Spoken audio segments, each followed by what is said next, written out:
할렐루야. 수요일에 오신 모든 분들을 환영하고 축복합니다. 이 시간 먼저 사도신경으로 우리의 신앙을 고백하겠습니다. 전능하사 천지를 만드신 하나님 아버지를 내가 믿사오며 그 외아들 우리 주 예수 그리스도를 믿사오니 이는 성령으로 잉태하사 동정녀 마리아에게 나시고 본디오 빌라도에게 고난을 받으사 십자가에 못 박혀 죽으시고 장사한 지 사흘 만에 죽은 자 가운데서 다시 살아나시며 하늘에 오르사 전능하신 하나님 우편에 앉아 계시다가 저리로서 산자와 죽은 자를 심판하러 오시리라. 성령을 믿사오며 거룩한 공회와 성도가 서로 교통하는 것과 죄를 사하여 주시는 것과 몸이 다시 사는 것과 영원히 사는 것을 믿사옵나이다. 아멘. 네, 이 시간 함께 찬양하실 때요, 우리의 매일이 주님 동행하시는 그 기쁨이 넘치는 그런 순례의 길이 될 줄로 소망하며 함께 찬양하겠습니다.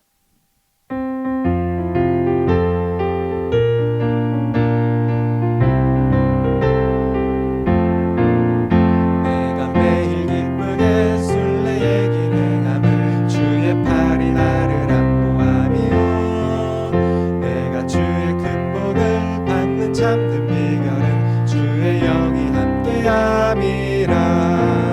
성령이 계시네.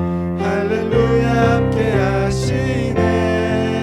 좁은 길을 걸으며 밤낮 기뻐하는 것 주의 영이 함께함이라.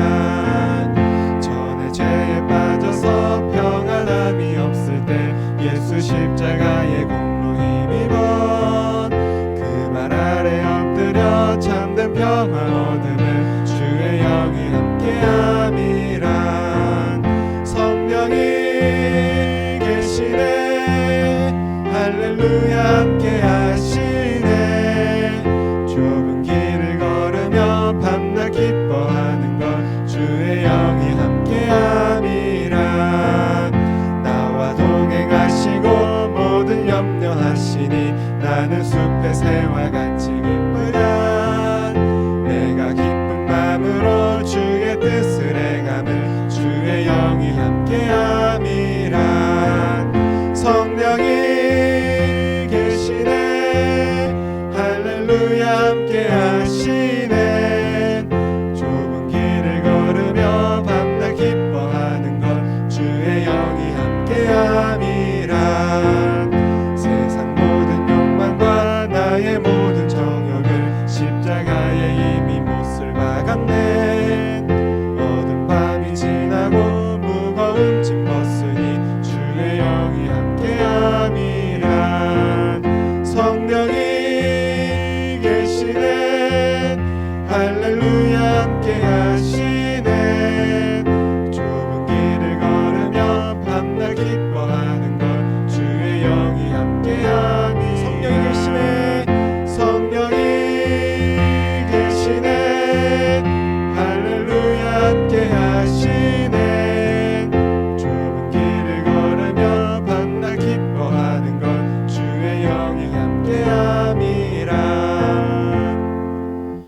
주의 영이 우리와 함께 계실 때 우리에게 선한 능력이 허락될 줄로 믿습니다. 같이 마지막 날에 찬양하겠습니다.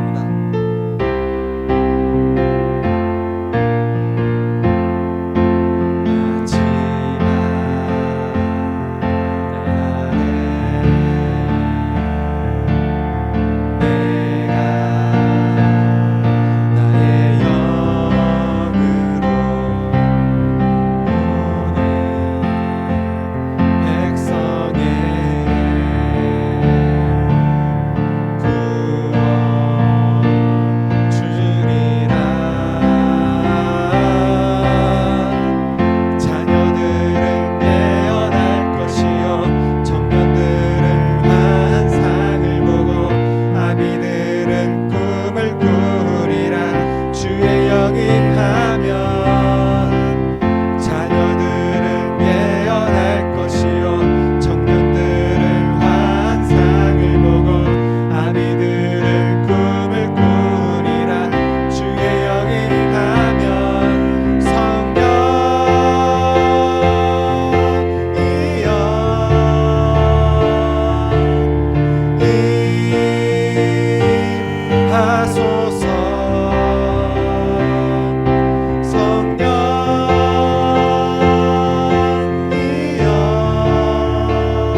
함께 하시는 줄을 믿습니다.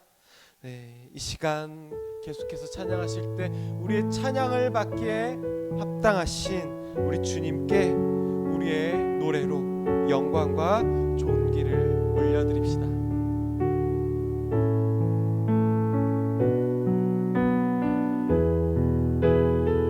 주님 큰 영광 받으소서. 주님 큰 영광 받으소서. 홀로 찬양 받으소서.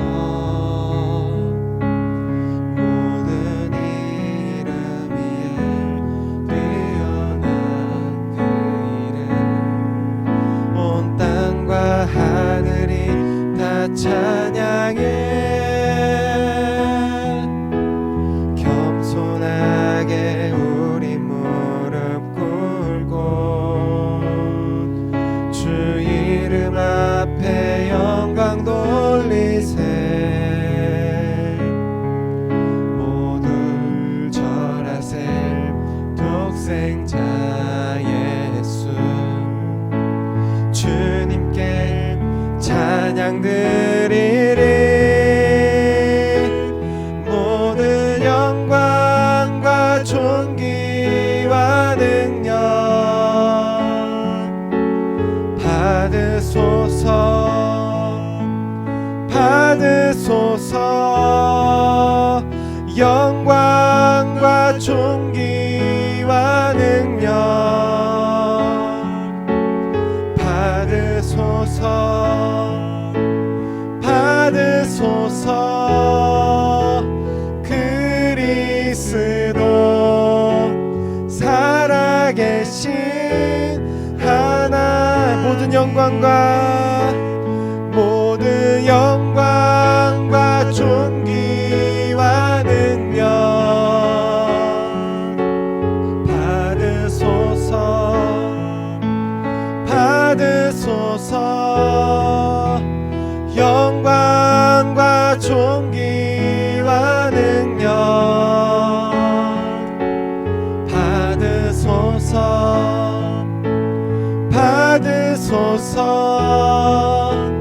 그리스도 살아계신 하나님. 우리 시간 함께 기도하기 원합니다. 기도하실 때 이번 한 학기 동안 우리를 인도하시고 우리와 동행하신 하나님, 정말 우리가 걷는 앞으로의 모든 순간에도 주님의 영광이 드러나게 해달라고, 오늘 이 수요일 모임을 통해서 살아계신 하나님을 우리의 삶으로 증거하는 그런 저희의 삶이 되게 해달라고 이 시간 함께 그 고백을 담아서 같이 기도하시겠습니다. 하나님 아버지, 정말 우리가 나아가는 모든 걸음 한 걸음 모든 순간마다 주님의 영광을 드러내는 삶을 살게 하여 주시옵소서.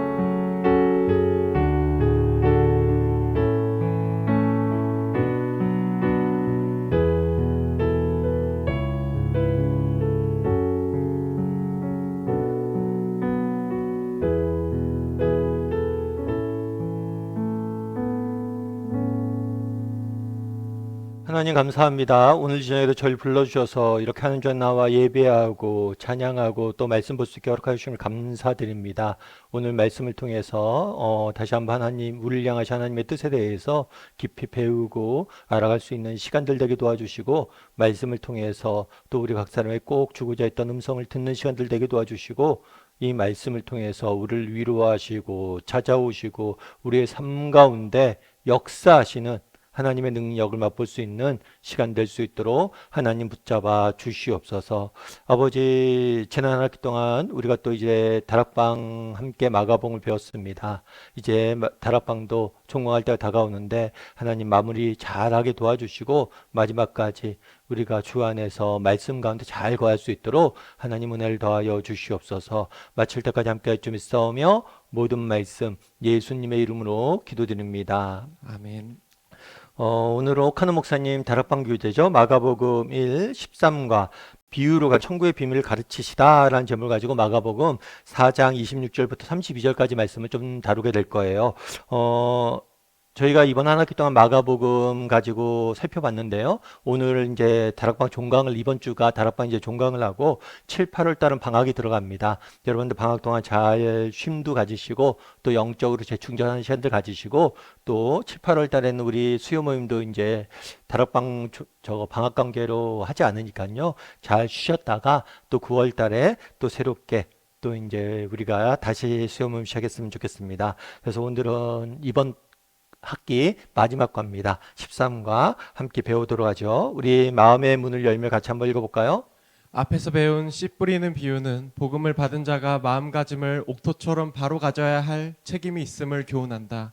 반면 오늘 우리가 배우게 될 첫 번째 비유는 복음을 전하는 사람이 그 결과를 성급하게 기대하거나 인간적인 수단으로 성취하려는 유혹에 빠져서는 안 된다는 점을 가르치고 있다.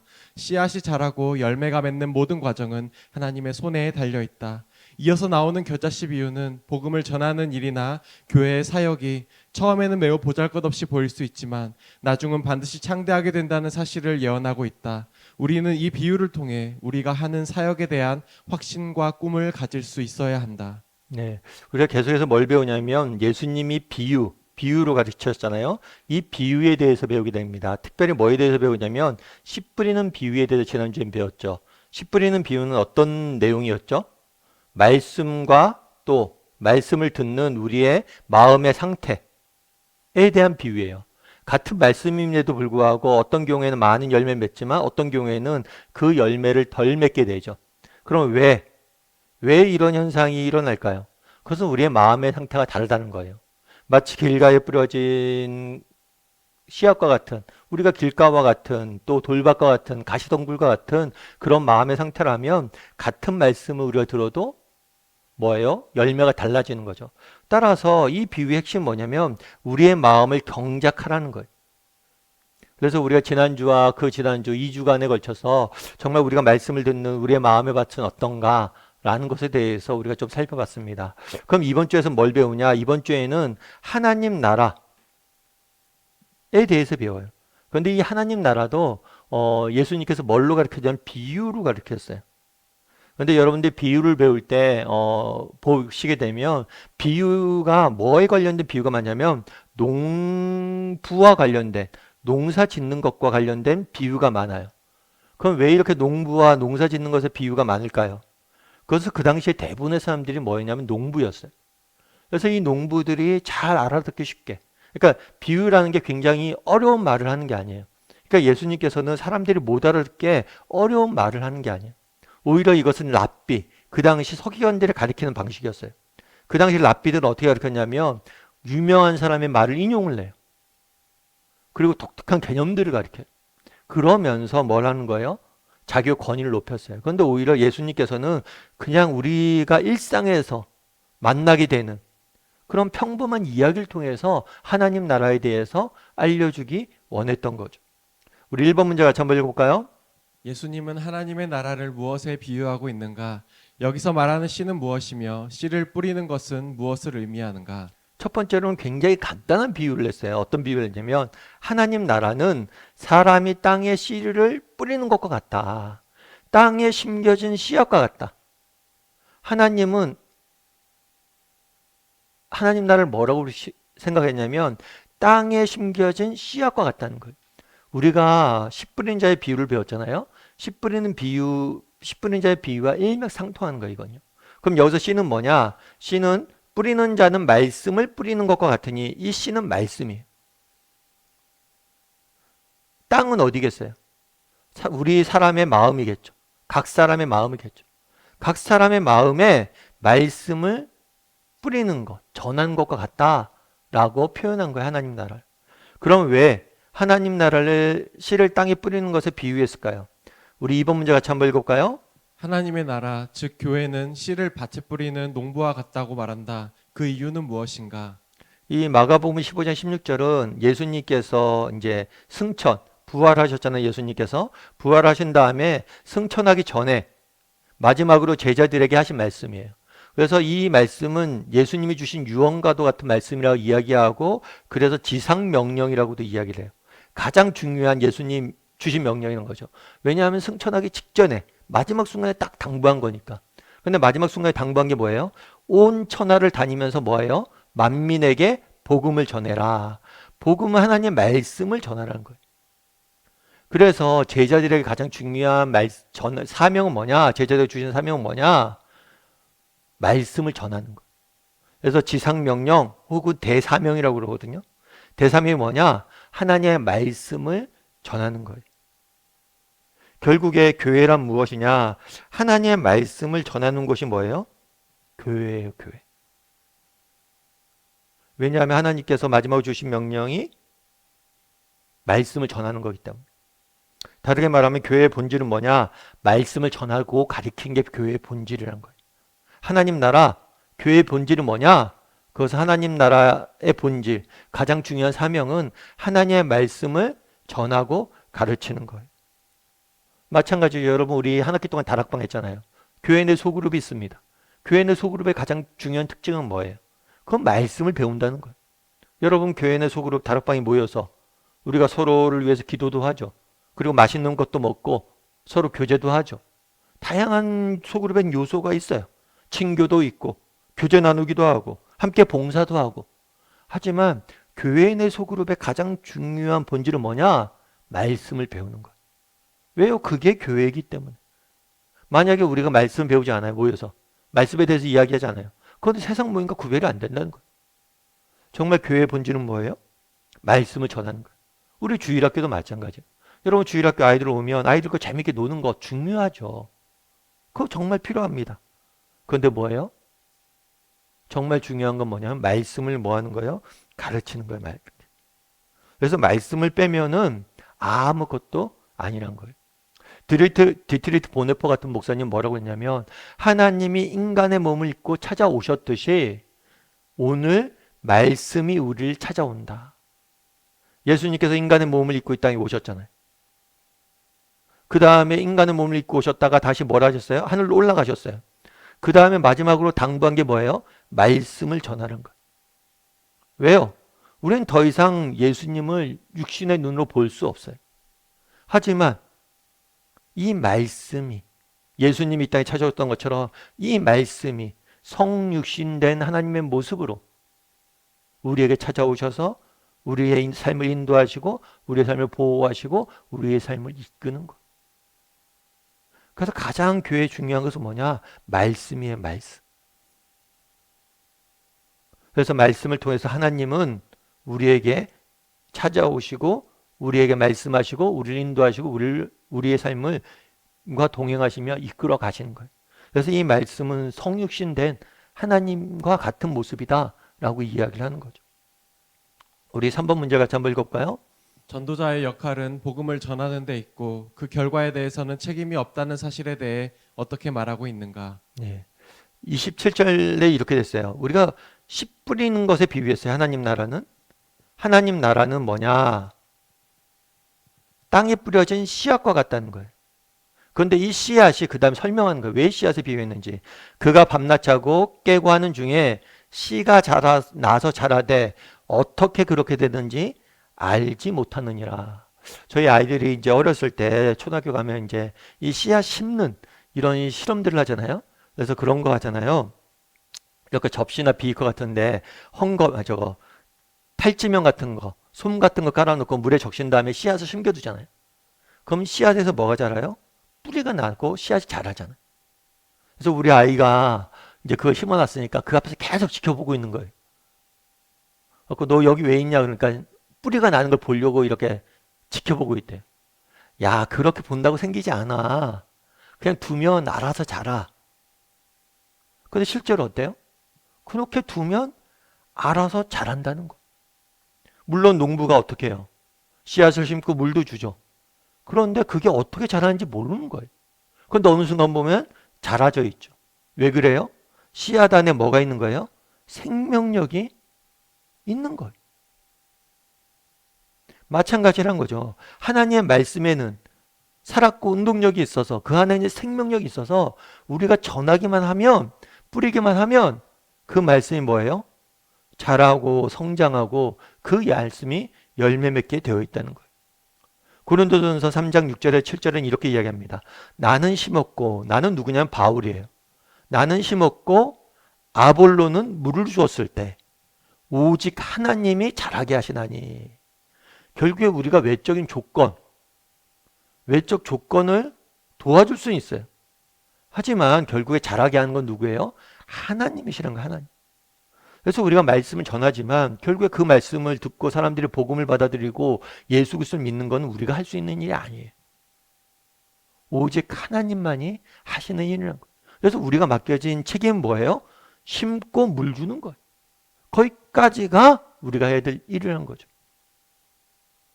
그럼 이런 것들이, 이 사실이 씨 뿌리는 비유, 그러니까 하나님 나라 씨 뿌리, 이제 땅에 심겨진 씨앗의 비유인데, 이 비유를 통해서 우리가 얻을 수 있는 교훈은 뭐냐는 거예요. 4번 문제 같이 한번 읽어볼까요?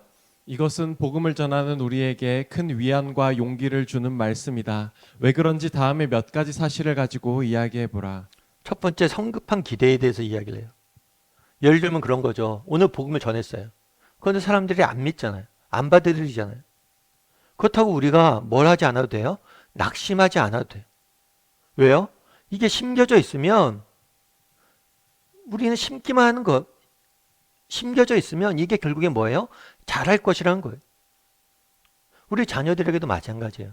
여러분, 우리가 자녀들에게, 우리 집사님들 가운데서는 그런 분들도 계시죠. 매일매일 이렇게 말씀을 해서 우리 자녀들에게도 보내주고 가까운 사람에게도 보내주고 자기가 받은 은혜의 내용들 보내주고 있잖아요.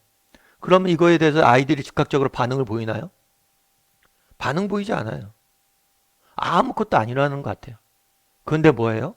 이 말씀이 뭐예요?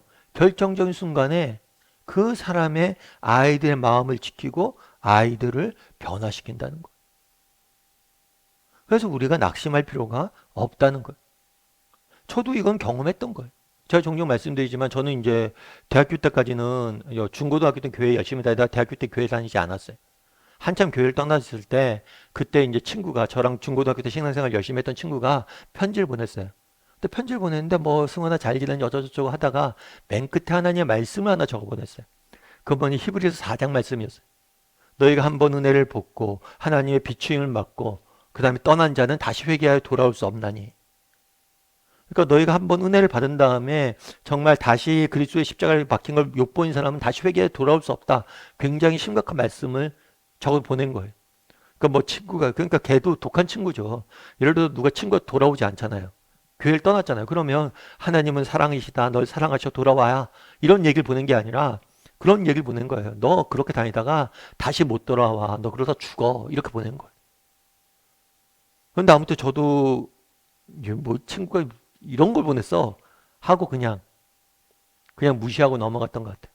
그런데 나중에 그 말씀이 결정적인 순간에 저한테 떠오르더라고요. 나중에 한참 떠나 있다가 정말 대학교 이제 3학년 겨울방학 때 폐결에 걸려서 정말 몸이 아팠을 때 그 말씀이 떠오르더라고요. 아, 돌아가야겠다 하나님 앞에. 근데 정말 제가 그 말씀이 떠오를 줄 몰랐어요. 친구가 쓴 편지 내용은 기억도 안 나요. 말씀만 딱 기억나는 거예요. 여러분, 우리가 심겨져 있잖아요. 그럼 결국엔 뭐예요? 자라게 되었어요. 그래서 우리가 낙심하지 않고 뭐예요? 심기만 하면 되는 거예요. 그리고 또 인위적인 수단도 피하게 되죠. 여러분, 우리가 전도를 하거나 이렇게 했을 때 너무 정말 우리가 똑똑하지 않아도 돼요. 왜냐하면 사람의 말로 그 사람을 설득되지 않아요. 그런 건 이루어지는 게 아니에요. 그냥 정확히 말씀만 전하면 돼요. 그리고 또 내가 만난 하나님, 우리 아침 묵상 때 배웠잖아요. 간증. 우리가 정말 정확히 하나님 말씀을 전하고 정말 내가 만난 하나님이 어떤 분이시지만 정확히 전할 수 있으면 다 되는 거예요. 다른 방법으로 되어지는 것이 아니에요. 여러분, 씨앗도 마찬가지예요. 씨앗이 빨리 자라게 하고 싶다고 이걸 팍 뽑으면 어떻게 돼요?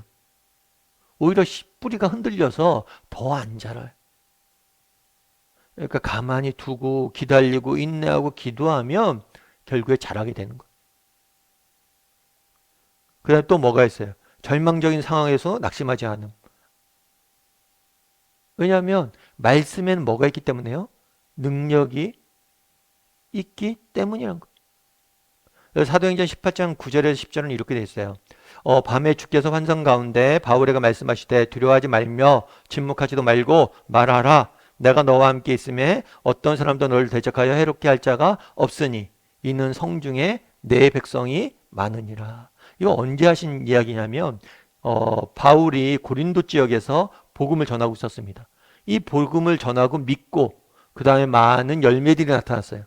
그러자 뭘 했어요? 사단이 또 악한 사람들이 바울을 대적하기 시작했어요.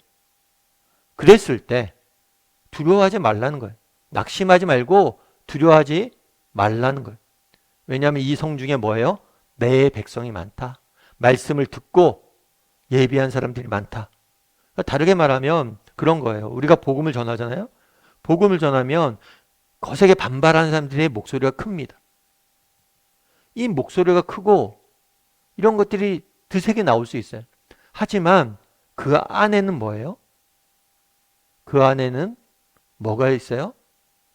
정말 말씀을 듣고자 하는 준비된 밭이 있다는 것. 대표적인 예가 바울 자체죠. 바울이 얼마나 싸나웠어요.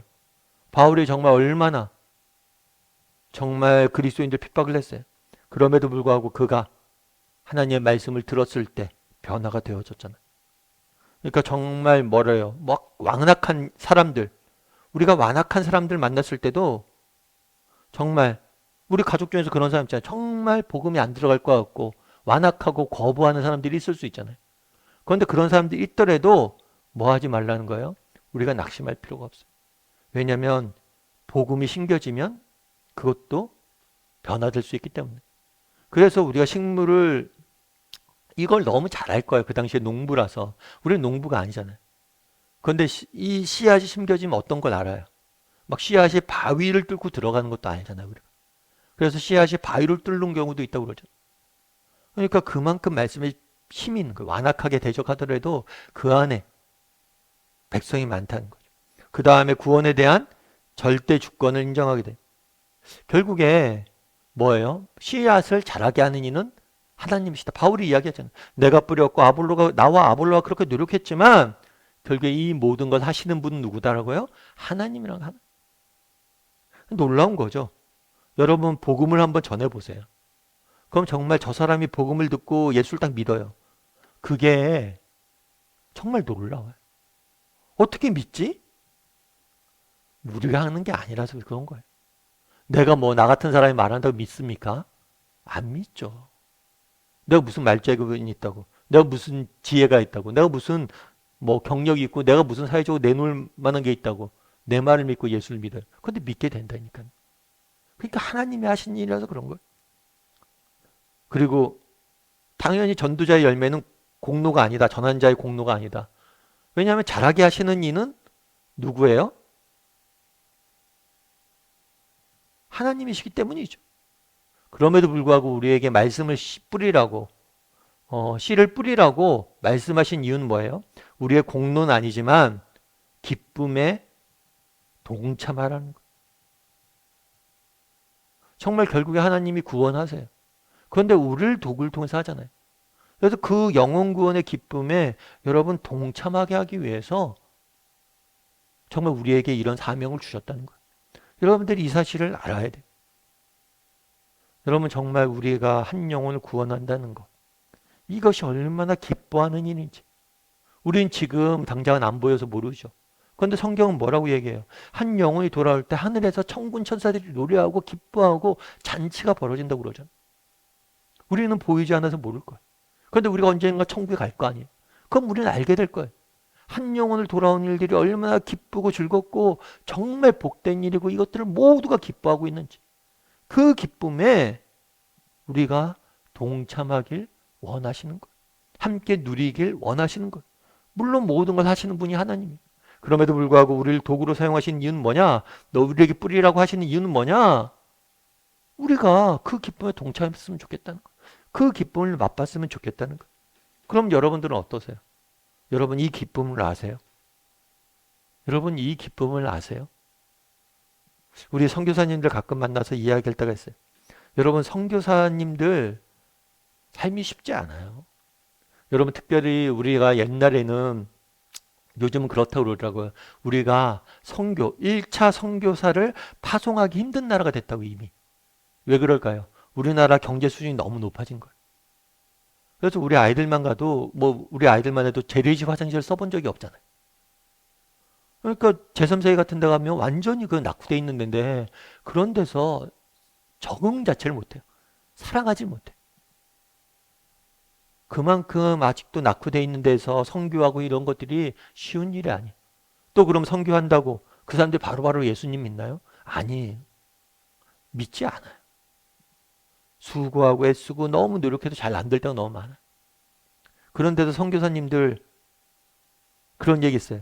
한국에 이제 안식년 와서 들어오고 그러면 좀 처음엔 편하지 좋죠. 고생하다 들어와서 편하게 지내죠. 그런데 한 6개월만 지나면 근질근질한대요. 야, 빨리 돌아가고 싶다. 빨리 돌아가고 싶다. 왜 그럴까요? 이 기쁨을 맛봤기 때문에. 정말 복음을 모르는 사람들이 복음을 듣고 뭐라고 할까? 그들이 회심하고 돌아오는 그 기쁨을 맛봤기 때문에 그 힘든 데를 가는 거예요. 우리는 이런 기쁨을 맛보고 있냐는 거예요. 여러분들은 이런 기쁨을 맛보고 있냐는 거예요. 여러분들 우리 자녀들한테 말씀을 심고 가르치잖아요. 그럼 정말 이게 얼마나 큰 기쁘고 아이들이 정말 믿음을 갖고 자라는 게 얼마나 복된 일인지 몰라. 여러분 우리 인생의 마지막 순간에 정말 하나님 앞에 우리가 얹었을 텐데 너 잘한 게 뭐가 있냐 했을 때 그래도 우리 자녀들 믿음 안에 잘 키웠습니다.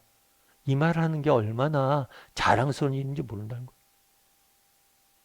그래서 우리의 공론하지만 그 기쁨을 알고 동참할 필요는 있다는 거죠. 우리 5번 문제 같이 한번 읽어볼까요? 영적인 성장은 시간을 무시한 채 단숨에 이루어지지 않는다.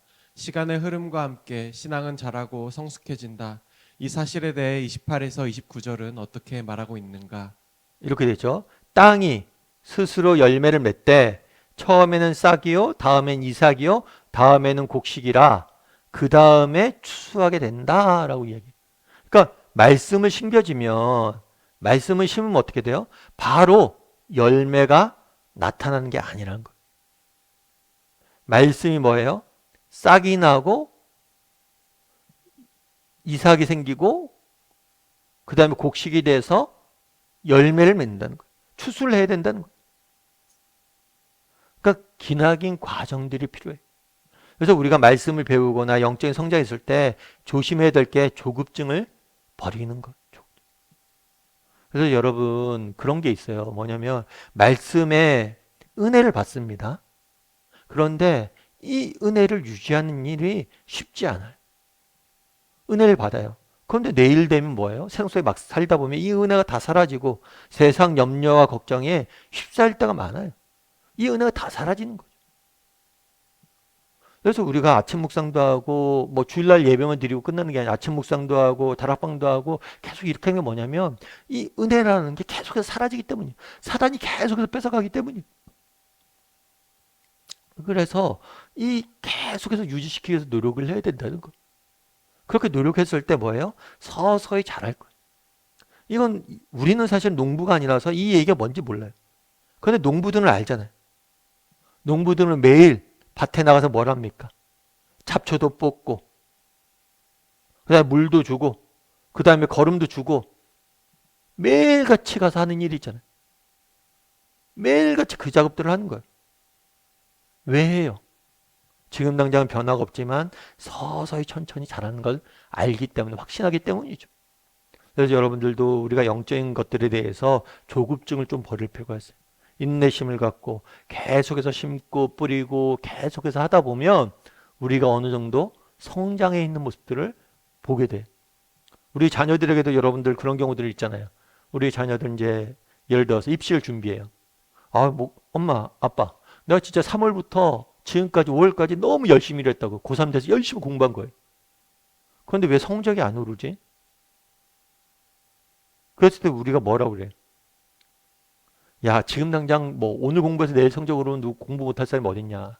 그런데 이렇게 쭉 하다 보면 언젠가 성적이 오를 거다. 그러니까 너 믿음을 갖고 해라. 그런 얘기 하지 않아요? 그렇게 하잖아요, 여러분들. 그렇게 얘기하잖아요. 마찬가지란 거예요. 영적인 것도 마찬가지. 당장 뭐 오늘 했다고 내일 뭐 그렇게 되지 않아요. 근데 꾸준히 하다 보면 뭐예요? 잘하는 거예요. 우리 6번 문제 같이 한번 읽어볼까요? 당신이 이 비유를 통해 특별히 깨달은 진리가 있다면 무엇인지 말해보라. 이 비유를 통해 특별히 깨달은 진리가 있다면 무엇인지. 그래서 여러분들이 한번 나눠보세요. 여러분들이 느끼고 또 오늘 배우면서 여러 가지 나눴잖아요. 묵상해 봤잖아요. 그러니까 굉장히 단순한 비유잖아요. 땅에 씨앗을 심는 것 같다 해서 그것들을 잘하는 것, 그런 과정들, 이런 부분에 대해서 배웠는데 여기를 통해서 특별히 여러분들 깨달은 게 있는지 한번 이야기 좀 나눠보면 좋을 것 같아요. 그 다음에 7번 문제 같이 한번 읽어볼까요? 겨자씨 비유를 쉬운 말로 이야기해보라. 네. 뭐냐면 하나님 나라를 처음에는 땅에 심겨진 씨앗에 비유했어요. 그런 다음에 또 비유를 해요.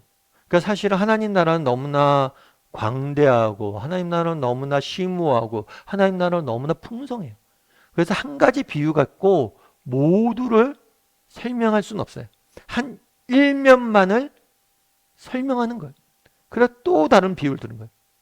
하나님 나라 어떻게 비유할까? 또 무슨 비유로 나타낼까? 겨자씨 한 알과 같다라고 이야기했어요. 하나님 나라를 겨자씨에 비유했어요. 그럼 왜 겨자씨에 비유했을까요? 이 겨자씨는 땅에 심겨질 때는 땅 위의 모든 씨보다 작은 것이로되. 그러니까 겨자씨는 씨앗이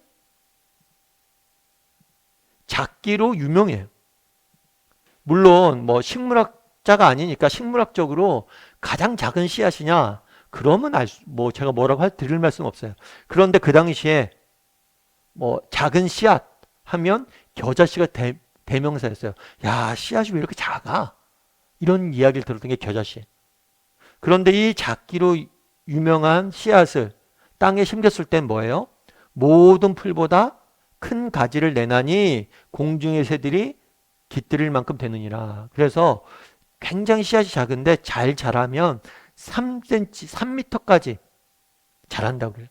3m면 엄청 높은 거죠. 그러니까 너무나 작은 씨앗인데 너무나 크게 자라는 거예요. 2, 3m까지 자라는 거죠. 그러면 이것들을 통해서 주고자 했던 메시지는 뭐냐는 거예요. 정말 하나님 나라가 지금은 보잘것없지만 뭐예요?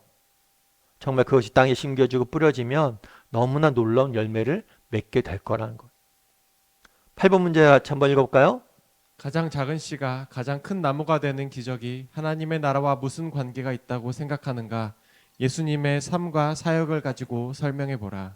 그래요. 하나님 나라는 어떻게 시작됐습니까? 이 땅에 오신 예수님으로부터 시작이 됐죠. 근데 예수님은 어땠어요? 어디에 오셨어요? 유대나라는 그 당시에 나라가 뺏겨 있었죠. 나라를 이룬 나라였어요. 유대 나라의 갈릴리 지방은 시골 총구석이었어요. 그리고 예수님의 직업은 뭐였어요? 목수였죠. 목수가 대단한 직업이 아니잖아요. 평범한 직업을 가진, 시골 총구석에 평범한 직업을 가진 한 사람으로부터 하나님 나라가 시작이 됐어요. 그런 다음에 예수님의 따르던 제자들을 한번 생각해 보세요. 제자들, 적게는 12명, 많게는 70명, 더 많게는 그거보다 좀 더 많은 숫자. 이 숫자들이 예수님을 따랐어요. 그런데 이 사람들 몇몇은 어땠어요? 이 사람들은 어부였고 세리였고 사회적으로 손가락질 받는 그런 사람들이었어요. 내놓으라 할 만한 것이 없는 사람들이었어요. 그리고 예수님께서 뭐를 했어요? 이들에게 온 세상을 맡겼어요. 만민을 구원하라 맡겼어요. 여러분 이게 말이 됩니까? 그러니까 12명에게 전 세계를 너희가 구원하라는 거예요. 말도 안 되는 이야기죠. 그런데 어떻게 됐어요? 기독교가 지금 어떻게 됐습니까?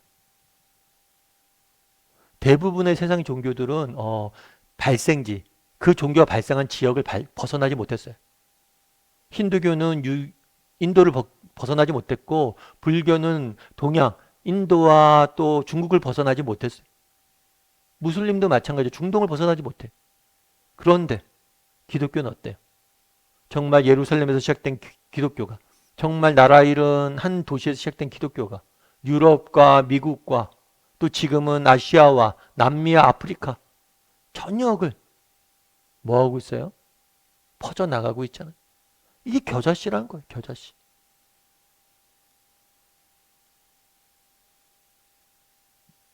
예수님의 삶과 사역을 통해서 증명되어지는 거죠. 이건 예수님뿐만이 아니죠. 처음에 아브라함을 부를 때 어땠어요? 하나님께서 아브라함을 왜 불렀어요? 가장 작은 민족이기 때문에 불렀다고 이야기를 해요. 민족도 아니었죠. 한 명 부른 거 한 명. 가족. 그 가족을 통해서 어떤 일을 이루셨어요? 이 겨자씨 비유는 실제로 기독교 역사 가운데 증명되고 확증되어지고 이루어진 예라는 거예요. 9번 문제 같이 한번 읽어볼까요? 당신은 이러한 비유의 원리를 입증할 수 있는 사례를 경험한 적이 있는가? 한 아이가 주일학교에 나가기 시작할 때는 아무것도 아닌 것처럼 보이지만 그 아이를 통해 엄청난 구원 사역이 집안과 주변에서 일어난 일은 좋은 예가 될 것이다. 네. 이런 비유가 입증할 수 있는 사례가 있으면 한번 이야기해보라. 여러분 한번 이야기를 해보세요. 정말 겨자씨와 같은 놀라운 변화, 하나님 나라의 변화를 경험한 적이 있는지. 저도 아까 뭐 제 얘기를 오늘 좀 드리면 아까 그랬잖아요. 중고등부 때까지 교회 열심히 다니다가 대학부 때 교회를 안 나갔어요. 안 나가다 이제 대학교 졸업반 때 그렇게 몸이 아픈 다음에 다시 이제 청년부를 나가기 시작했어요. 다시 청년부를 나가기 시작했는데 문제는 뭐냐면 청년부를 나가기 시작했는데 문제는 이제 저기죠. 옛사람의 습관이 남아있다는 거예요. 내가 다시 예수님 믿어야지. 내가 다시 돌아가야지 하고 교회 나가기 시작했는데 조금 신앙생활 하기가 쉽지만 않았어요. 그래서 아직도 기억이 나요. 저희 교회에 가려면 강남교회였는데 교회 가려면 밑에 준당구장이 있어요. 그럼 거기서 맨날 모여요. 모여서 당구 치고 놀다가 교회 가는 거예요. 그러다 보니까 당구 치고 놀다 보면 뭐예요? 교회 늦게 가게 되고 뭐 그런 경우도 있고 그러다 보면 뭐예요? 게임이 늦게 끝나면 교회에 빠지기도 하고 그런 경우도 생기고 그러는 거예요. 근데 재밌는 건 뭐냐면 이렇게 당구장에서 이렇게 당구 치고 있으면 예배 시간이 딱 되잖아요.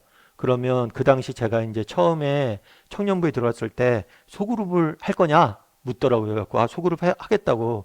그럼 어떻게 뭐 일반 반에 넣어줄까 아니면 사가적 반에 넣어줄까 그래갖고 제가 그동안 뭐 중고등부 때 다 신앙생활 했지만 또 새롭게 하는 마음으로 사가적 반에 한번 들어가고 싶습니다. 이렇게 사가적 반에 들어갔어요. 사가적 반에 들어가서 이제 한 몇 주 있었는데 새가족반이란 게 그렇거든요. 그러니까 새가족반이란 게 사람이 많지가 않았어요. 저희 뭐 그때 청년부도 한 5, 60명 되고 뭐 많을 때 7, 80명 되고 그랬었는데 새가족반은 뭐 이렇게 반 자체가 많지가 않아요. 그래서 뭐 저랑 또 딴 청년 한 명, 두 명 이렇게 있는 거예요. 그런데 새가족반 리더가 있어요. 그 부회장 누나였는데 그 누나가 제가 준당구장에서 당구 치고 있으면 예배 시간 딱 되고 됐는데 내가 안 나오잖아요. 그럼 저한테 그 당시에 삐삐가 있어요. 삐삐를 보내는 거예요. 야 어디냐 빨리 와라. 계속 리마인드를 해주는 거예요. 그러다 보면 뭐 정신없이 놀다가도 그래 가야지 라고 하고 이렇게 갔던 기억이 있어요. 그도 그럴 것이 아까 얘기했던 것처럼 새가족반에 사람이 많지 않잖아요. 그러니까 3명밖에 없으니까 제가 안 오면 그 누나랑 또 한 명 이렇게 2명이어야 되는 거예요. 그러니까 아무래도 힘들겠죠. 그러니까 아무래도 제가 필요해서 그런지 몰라도 그 누나가 굉장히 절 많이 돌봐줬어요. 그래서 영적으로 챙겨주고 안 오면 연락하고. 그래서 나중에 제가 이렇게 사랑의 교회에서 이제 사역하고 있을 때 그 누나를 한번 교회 앞에서 만났어요. 그래서 그 누나한테 그런 얘기를 했어요. 누나 그 당시 사랑의 교회 앞에 서점이 있었거든요. 서점 가서 누나 혹시 뭐 사고 싶은 책 있으면 얘기하라고. 내가 뭐 다 사주겠다고. 뭘 그러냐고 막 그랬는데 왜 그러냐고 막 그래갖고 제가 그 누나한테 그런 얘기를 했어요. 누나 사실은 내가 이렇게 목사 됐잖아. 목사 돼 있는데 그때 누나가 나 안 붙잡아줬으면 내가 이렇게 못 됐을지 모른다고. 그냥 그 누나 입장에서는 뭐 새로 배정된 순원이고 새가족본 식구고 그러다 보니까 챙겼겠죠. 근데 그렇게 챙김이 없었다면 제가 어떻게 할 수 있었겠어요? 제가 목사 될 수 있었던 게 누나 탓이다. 이런 과정에서 그런 얘기를 했어요. 여러분 그런 거 아니겠어요? 어떻게 알겠어요? 그 당시 뭐 제가 목사 될 줄 아는 사람 누가 있겠어요? 근데 저를 잘 돌봐주고 누나 신경 써준 덕분에 제가 교회에 잘 적응하고 또 성장해서 또 다른 누군가를 이렇게 돕는 자리까지 간 거잖아요. 이 비유, 이런 예가 정말 오늘날에도 일어나고 있는 거예요. 그래서 우리 주일학교 자녀들 위해서도 그런 기대 갖고 기도하는 거 아니겠어요? 정말 우리 아이들 지금 어떻게 보일지 모르지만 정말 단 한 명이라도 우리가 잘 돌봤을 때 이 아이가 하나님께서 이 아이를 통해서 놀라운 일들을 하실 것이다. 겨자씨의 꿈을 갖고 있어야 되는 거예요. 정말 그 작은 게 놀라운 열매를 맺잖아요. 예수님 보세요. 12명 갖고 평생을 씨름했어요. 어쩌면 예수님은 인류 역사상 가장 작은 교회 담임 목사였을지 몰라요. 그런데 그 결과가 어땠냐는 거예요. 결국에 우리도 예수님처럼 한 명 한 명에 집중하고 작은 자에게 집중하고 겨자씨 하나에 집중하고 뿌릴 수 있어야 된다는 거죠. 우리 삶의 열매를 거둠을 같이 한번 읽어볼까요? 당신은 겨자씨의 음모라는 말을 들어본 적이 있는가? 하나님께서는 작은 자, 보잘것없는 사람들을 통해 세상을 변화시켜 나가신다. 당신은 한 사람, 한 교회의 잠재력을 볼 줄 아는 눈이 있는가? 초라한 시작 속에서도 풍성한 미래를 바라볼 줄 아는 믿음의 눈이 당신에게도 있는지 점검해 보라. 그리고 이러한 믿음의 눈을 갖게 해달라고 기도하는 시간을 갖도록 하자. 예, 좀 기도하세요. 어떤 걸 믿음의 눈을 달라고 좀 우리가 기도해야 될 것 같아요. 정말 우리 교회 어쩌면 세상적으로 볼 때는 화려하지도 않고 뭐 작은 겨자씨와 같은 교회일지 몰라요. 하지만 이 교회를 통해서 하나님께 놀라운 정말 일들을 이룰 것이다. 왜냐하면 우리 교회는 잠재력이 있기 때문에. 왜요? 우리 안에는 뭐가 있기 때문에? 하나님의 말씀이 있고 우리 안에는 성령이 임재 있고 우리 안에는 하나님의 씨앗이 심겨져 있기 때문에 우리 인간이 아니라 우리 안에 계신 하나님, 우리 안에 계신 성령님. 그래서 아무리 작은 교회도 하나님의 영광이 깃들어져 있는 거예요. 그래서 정말 우리 교회를 통해서 겨자씨같이 작지만 이 작은 교회를 통해서 하나님께 놀라운 일도 이루실 거라는 그런 믿음의 눈을 우리가 갖게 해달라. 우리 자녀들. 특별히 이번에 여름에 우리 자녀들 비전 트립 가잖아요. 우리 대학청년부 정말 일본 가고 또 중고등부 또 어린이주일학교 고학년들 같이 해서 우리 제주도 가잖아요. 그래서 정말 제주도에서 이규풍 선교사님이 걸어갔던 선교의 그 발자취를 쫓아가고 또 일본 가서 정말 초창기 일본에 왔던 선교사들 그들이 어떻게 순교 당하면서도 믿음을 지켰는지 쭉 돌아보고 그것들을 통해서 정말 하나님 나라에 대한 꿈들을 키울 수 있는 사람들이 되게 되다. 이번 기회를 통해서 아이들을 꿈꾸게 해달라고 하나님을 정말 뜨겁게 만나고 믿음의 소중함들을 깨닫고 정말 믿음의 사람이 될 수 있는 거듭날 수 있는 시간들이 되게 해달라고. 그리고 우리 자녀들 지금은 조금 믿음이 약한 것 같고 또 믿음이 흔들리는 것 같고 믿음도 없는 것 같고 때로는 그렇지만 이 자녀들을 우리가 말씀을 계속해서 그들한테 심었을 때 그것이 겨자씨 나무처럼 자라서 정말 세상을 변화시켜 나갈 거란 그런 믿음을 갖게 해달라고 믿음의 눈을 갖게 해달라고 기도했으면 좋겠어요. 정말 우리가 그런 믿음의 눈을 가져야 돼. 정말 그걸 기도해야 돼. 그래서 정말 기도하고 있습니다. 저도 정말 우리 이번 비전 여름 사역들을 통해서 우리가 꿈꾸게 해달라. 환상을 보고 꿈을 꾸고 예언을 하는 그런 믿음의 공동체가 되게 해달라. 여러분 한번 믿음의 눈을 달라고 함께 기도하고 또 여러분 우리가 한 학기 동안 다락방에서 말씀을 이렇게 배웠잖아요. 이 말씀이 다 떨어지지 않아요. 여러분 마음 안에 심겨져 있을 거예요. 그리고 그게 이 싹이 나고 자라고 열매 맺게 될 거예요. 우리 올 한 학기 동안 했던 것이 무의미한 일들이 아닙니다. 그것들이 정말 우리를 변화시키고 우리를 열매 맺게 할 거예요. 그런 믿음의 눈을 갖고 기도하고 또 한 학기 그렇게 우리에게 말씀 배우게 하시고 말씀의 씨앗을 심게 하셨던 하나님께 감사드리며 또 이번 한 학기 마무리하고 이번 주 다락방 마무리했으면 좋겠습니다. 우리 이 함께 기도했으면 좋겠는데요. 기도하실 때 오늘 말씀 기억하면서 기도했으면 좋겠습니다. 하나님 나라는 땅에 심겨진 씨앗과 같다라고 이야기를 합니다. 정말 우리가 해야 될 일은 무엇입니까? 심는 것. 그러면 잘할 거예요. 왜요? 말씀에 생명력이 있잖아요. 결국에 잘하게 하시는 분은 하나님. 그럼에도 불구하고 정말 우리에게 이런 뿌리라고 하신 이유가 뭐냐면 추수의 기쁨을 누리게 하시기 위함이에요. 우리가 많이 심고 뿌리는 자가 되게 해달라고. 믿음을 가지고 정말 우리가 뿌리고 심은 것들 다 거두게 하실 것이다 라는 믿음을 가지고 많이 뿌리게 해달라고 기도했으면 좋겠습니다. 그리고 두 번째로 기도하실 때 우리에게 믿음의 눈을 달라고. 지금 초라해 보고 작아 보일지 모릅니다. 하지만 이 겨자씨 같은 교회가, 이 겨자씨 같은 말씀이, 이 겨자씨 같은 공동체가, 우리 겨자씨 같은 우리 개인의 삶이 정말 하나님 앞에서 은혜로 붙잡혀졌을 때 놀라운 열매를 맺게 될 것이라. 그런 믿음의 눈을 달라고, 꿈꾸게 해달라고 기도했으면 좋겠습니다. 그리고 마지막으로 기도하실 때 정말 지난 학기에 대해서 우리 감사한 기도를 드렸으면 좋겠어요.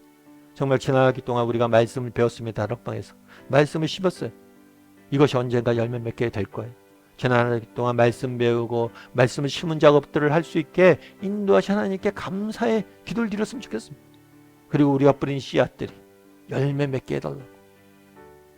그리고 또 이제 다음 주부터 방학이 들어왔는데 정말 귀한 쉼과 재충전의 시간이 있는 방학이 되게 해달라고. 이 시간 목소리로 같이 기도하도록 하겠습니다. 같이 기도하시겠습니다.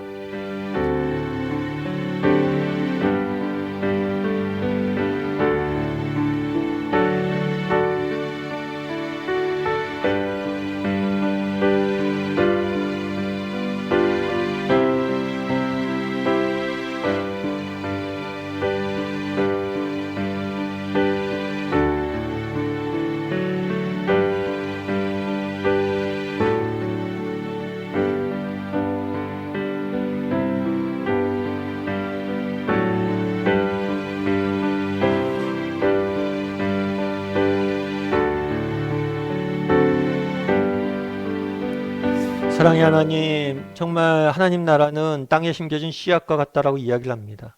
정말 하나님의 말씀에는 능력이 있음을 저희가 믿습니다. 생명력이 있음을 믿습니다. 우리가 더 많이 뿌리고 더 많이 심게 도와주시옵소서.